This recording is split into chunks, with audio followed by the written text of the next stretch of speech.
He's so grumpy. All he wants is some love. Hey everyone, welcome back to my channel. My name is Cheryl, and today I'm here to do... Hey everyone, welcome back to my channel, or if you're new here, welcome for the first time. My name is Cheryl, and today I'm here to do a spoiler-free review of Larklight by Philip Reeve. So Larklight is a middle grade novel following two siblings, Arthur and Myrtle, as they have to navigate the perils of space. Basically, the setting of this book takes place in the 1800s in a very steampunk Victorian era, but space flight, space travel, etc. have already been discovered, and so it's very futuristic in that sense as well. And because this is spoiler free, I don't want to say too much about the plot because I don't want to give it away, but basically the house of these two siblings is overrun by a bunch of giant intelligent space fighters, and they kind of have to navigate through space and figure out a way to save their family home. But overall, I really did enjoy this book. I gave it a 4.5 out of 5 stars. There's a few things that kept it from being a full 5 stars, which I will talk about later. I thought the plot was really well done. I thought it was interesting. I thought the characters were really well developed and were interesting, and there was a really diverse cast of characters. But the only issue I had came from the pacing of the book. I thought it was really rushed. There were some time skips, but they weren't really well executed. They weren't very distinct with how much time has passed in between some of the chapters, and so it felt like everything just kind of happened at once, which some people like that in a novel because it does grip you from the beginning to the end. I just felt like these poor characters needed some time to breathe. And my other issue with this that kept it from being a 5-star is the fact that it wrapped up super perfectly in a nice little bow in the last 5 pages. And I don't like books that do that, especially because this is part of a trilogy, and this book left me... Stop it! My God, I'm gonna kill my cats. And this book left me content and satisfied with this as a standalone. I don't really feel any desire to continue on with the series. It didn't leave me wanting more.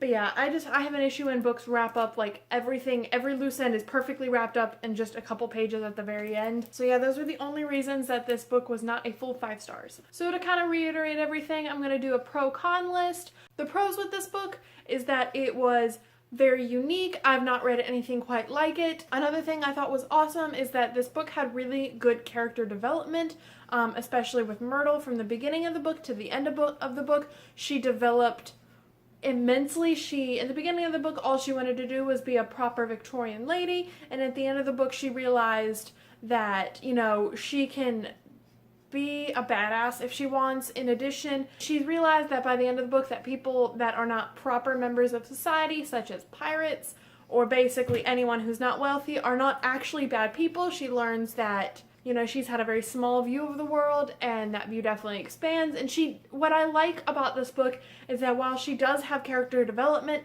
she does stick to her morals still. So she doesn't completely change as a character, which I do appreciate because it's more realistic that way. It would be more of a gradual change, not a complete 180, especially in a very short amount of time. But there still was character development between all of the characters. And the third and last pro for this is the diversity in this book. Not only was there diversity with different species, but there's also a lot of diversity when it comes to skin tones between the humanoid characters as well.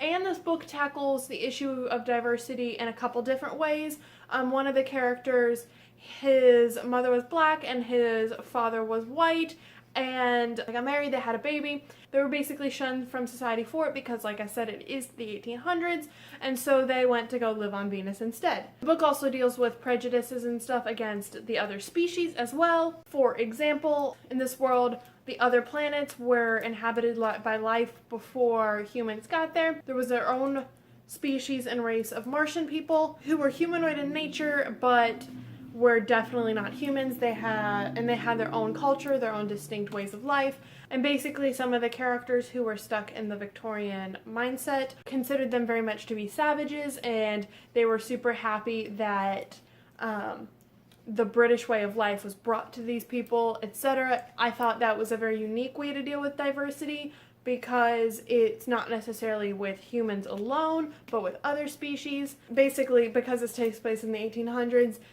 Britain is a massive empire. It has the American colonies still, but it's also the country that's basically colonized most of the solar system as well. And so some of these characters are really happy when the British way of life is brought to the non-native or the savage people.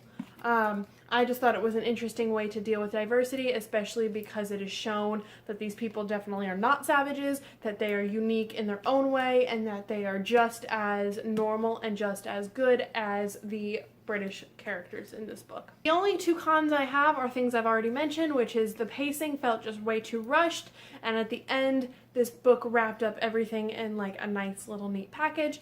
So if I didn't already know that it was a trilogy, I would have thought it's a standalone novel because, like I said, there was nothing really in the book at the end that kept me wanting more. There was no cliffhanger ending. So yeah, that's my spoiler-free review of Larklight by Philip Reeves. So yeah, if you like middle grade adventure novels, especially ones that include space, I would definitely recommend picking this up. So don't forget to share, like, and subscribe, and I'll see you guys in my next video. Bye!